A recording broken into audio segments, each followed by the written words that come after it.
কেষ্টপুর খালে অজ্ঞাত পরিচয় ব্যক্তির মৃতদেহ উদ্ধার। কেষ্টপুর বাগজলা খালে এই মৃতদেহটি ভেসে আসেই বলে অনুমান করছে স্থানীয়রা। বিধাননগর ইলেকট্রনিক্স কমপ্লেক্স থানার পুলিশ মৃতদেহটি উদ্ধার করে ইতিমধ্যেই ময়না তদন্তের জন্য পাঠিয়েছে, যদিও এখনও পর্যন্ত মৃত ওই ব্যক্তির নাম বা পরিচয় কিছুই জানা যায়নি।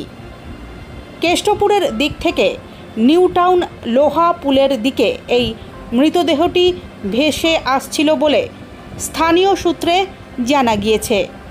এলাকার বাসিন্দারা দেখতে পেয়ে পুলিশকে খবর দেন। ঘটনার তদন্তে নেমেছে বিধাননগর ইলেকট্রনিক্স কমপ্লেক্স থানার পুলিশ। এই ঘটনাকে কেন্দ্র করে আজ দুপুর 12টা নাগাদ ওই এলাকা জুড়ে তীব্র চাঞ্চল্যের সৃষ্টি হয়েছে। আমি দেখলাম, আমি তো একটা বাচ্চা নিয়ে স্কুলে যাই, তো দেখলাম লর্ড ব্রিজে অনেক লোক দাঁড়িয়ে আছে। তো আমি জিজ্ঞেস করলাম কী হয়েছে, বললো লাশ পড়ে আছে। তো আমি তো দেখতে পাচ্ছি না। আমি বাচ্চাটাকে দিয়ে ওখানে জিজ্ঞেস করলাম যে এদিক থেকে কোথায় গেলে দেখতে পাবো। বললো এই যে তোমাদের এই জায়গাটার নাম কি, উদয়নপল্লী, ওই ক্লাবের পাশ দিয়ে। তখন গিয়ে দেখছি হ্যাঁ সত্যি বডি পড়ে আছে।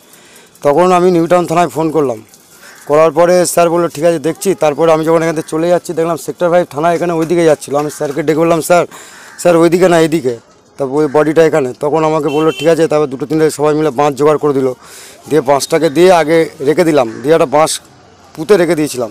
তারপরে যারা আরও 2-3 জন এলো, আমি ছিলাম, সব বডিটা ডিসপোজ করে তুলে দিলাম আর কি গাড়িতে।